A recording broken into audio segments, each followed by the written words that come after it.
Hey photographers, it's Michelle. In today's video, I'm sharing with you all the gear that I use to take my senior portraits. And I'll share with you what I use now currently and what I would recommend if you're on a tighter budget, because I am 9 years into this thing. So I understand we're not all in the same spot. So I want to give you some tips on what you could buy or what I would recommend if you're maybe not in the same spot. So let's get right into it.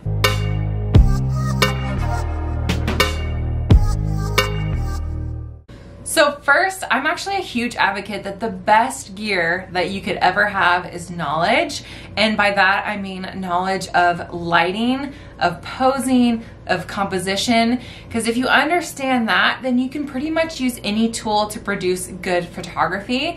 And that's what our cameras and gears and Photoshop and Lightroom should be, right? They're tools to help us express the photograph we want to. They shouldn't be the reason why you have good photography. It shouldn't be an accident when you have a good photo or used for duct tape if you don't get the right in-camera exposure, etc. They're meant to be tools to express lighting, express composition, express posing. So that's what I want to say first, because I'm a big proponent on you don't need the flashiest gear. I'm not a gearhead. I am not the latest and greatest. Like, trust me, I am not. I like things simple. I want to take the least amount of gear with me on a shoot in order to take to get all the images that I need for a gallery. And so you'll probably notice that. That's why this video, I don't know, might not be that long, but I'm honest. Like, I'm honest on what I use to build my senior photography business and what my clients love. Okay, so I'm gonna start with my camera body. So I actually have had this camera body for almost a year now, which is the Canon R6. So it's the mirrorless Canon camera. And at first we actually did have a rocky start. I will post my most updated review of the camera. And once I found out it was because I had an older lens trying to work with it and it just wasn't the best combo for that camera body, and got a lens that worked with it a little bit more compatible. It's been a dream. I've loved it. I love the autofocus tracking of the eye. It's been a great camera. It's really fast. It's really clear. And I did have to have a little bit of learning curve because my previous camera was the 5D Mark II.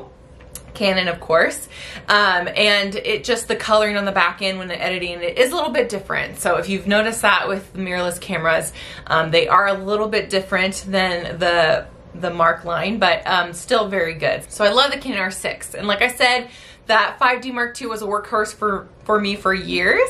And if you can afford a full frame camera, that's what I would recommend for you. That will be a huge game changer for you and your photography. And if you're able to get a higher end, either the mirrorless or the 5D Mark IV, those are both really good cameras. And before the 5D Mark II, I had the Canon Rebel 2 Ti. Yep, I'm aging myself, 2 Ti. That was my first camera. It was a crop sensor camera, and I'm not going to go into detail of the difference between crop and full sensor in this video just for time wise, but that will usually, you can start off with the crop. Most of those Rebels are crop sensor, and then if you want to move up to the full frame camera, that's going to be your first big jump, which is really good. And also, if you're very budget minded right now, what I'd also consider is used equipment. So that 5D Mark II was a used camera for me. So a couple things you want to watch out for is the shutter count. So the shutter count is kind of like mileage on a car. The higher the shutter count on the camera, the more use, the more wear and tear is on the camera. So you just want to be careful of that, and then you want to make sure you're buying from a verified seller. So I definitely look at the shutter count and that it's a verified seller before you buy used equipment, but that's a great way to get higher end equipment at not so much of an expensive price point. For lenses, I'm a prime girl. I've had prime lenses now for probably 7 years, and I love them. So prime lens just means it's a fixed focal length. So you have to move your feet to go closer to the subject or away. You're not just zooming in and zooming out. And that's because, I mean, many years ago, zoom lenses weren't as tack sharp as prime lenses. Prime lenses were just a lot more sharper in general. So that's the area, or that's the direction that I went. But again, lenses have come a long way. And so what's on my camera like 90% of the time is the 35mm. And this one's the RF 35mm 1.8, but years before that I used the Sigma Art 35mm 1.4, and I love the Sigma Art line. It is a slower lens, I will say that, but the Lens flare was beautiful on it. It is a slower moving lens, but I mean, I love the look of it, so I used it for so long. And I know the 35mm is actually a little, people get a little surprised by that because it's not a typical portrait lens, and that's true, and you do have to be careful of distortion. It's a wider angle, and so sometimes, especially buildings, or if you're in a weird angle and you're really close to a subject, distortions happen, so you do have to be mindful of that. But for my style of photography and for what my clients love, that blogger lifestyle kind of images, the 35mm works really well. The other lens that I do use occasionally is the 50mm 1.4 lens. The 50mm is great because it's the one that's closest to how our eye naturally sees people. The compression and everything, that's kind of what the 50mm is closest to. So it's obviously a beautiful portrait lens, and actually that's what I would recommend if all you have is like lens kit lenses and you're looking to upgrade. The first one I would get is actually called the Nifty 50. It's the 50mm 1.8 lens, and it's like the cheapest lens you'll probably ever get. I know it's under like 200 bucks, and it's gonna be a huge game changer for you from changing out from those kit lenses to an actual prime lens, and you're just gonna notice a lot better quality. So I always invest in lenses first, glass first, before camera body as well. That's like another tip that I would recommend. But if you're looking for one lens only to upgrade to, check out that Nifty 50. It's amazing. And then save up money because it's just an addiction to want to get more lenses from there. Now I will say I do have my eye on a few that I'm looking to, and I'll probably rent them because I'm actually a huge proponent. Like if you want new equipment, it's a good idea to rent those lenses or camera body, test them out first before you purchase them. So I can't believe I'm looking at it, but I've heard such good things about the 24 to 70 2.8 lens. Just because I'm so used to prime lenses, but if I've heard such good things about that lens, and it would essentially replace both of my lenses, so I could just use that entirely. So if you have that lens, please comment below. I'm also looking at the 50mm 1.2 L series lens. Both of them are very pricey. They're on the more higher end, but they look so beautiful. So if you have experience with either one of those lenses, I would love to hear your thoughts down in the comments below. And the last piece of equipment that I want to talk to you today is what I think is equally important to me as it is my camera and lenses, is my reflector. I'm primarily a natural light photographer, and one of my favorite ways to light my subject is backlighting, which is exactly what it sounds like, which means the light is coming from behind your subject.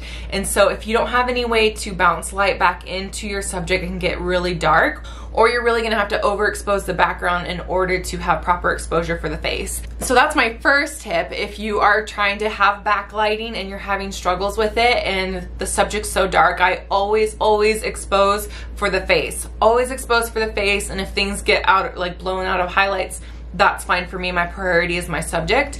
But hopefully I would have some kind of fill light coming into them, and so I don't have to quite overexpose the background, and I still have beautifully lit subjects. So what I do is I use a reflector.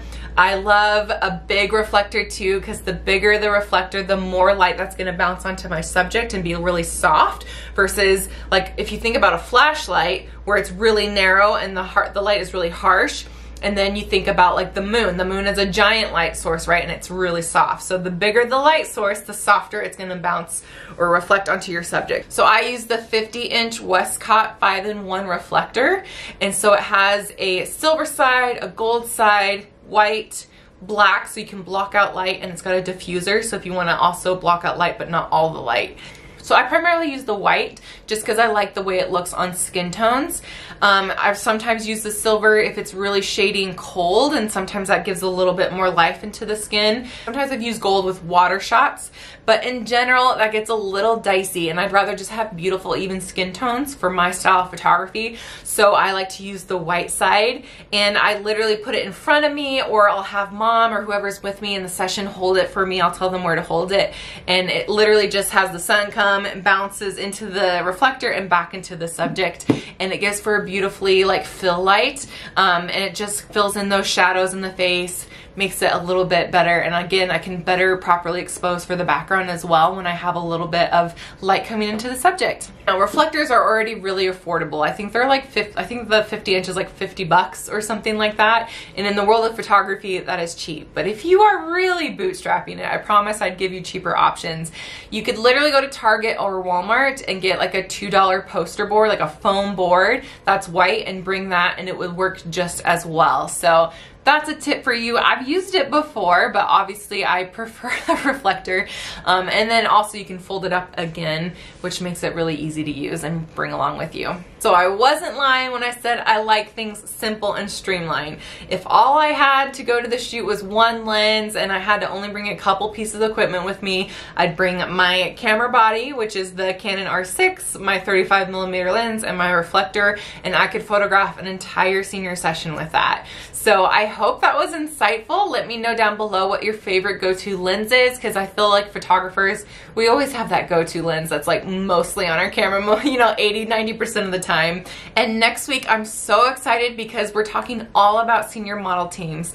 I'm gonna come out with daily videos that's gonna be helpful and hopefully encourage you. If you've ever thought about a senior model team or you're not sure, or you got some fears around that, I really hope these videos really encourage you to actually get it started and to actually go forth and do one and kind of dream with you and what's possible with a team. So get excited about senior model teams. That's happening all next week, and I have an exciting announcement coming at the end of that week as well. And if you love videos about photography, I would love for you to consider subscribing, because that's all I talk about on this channel. So if you find it helpful, please consider subscribing or give it a thumbs up. That would really support me. And until the next one, guys, I'll see you in the next one. Bye.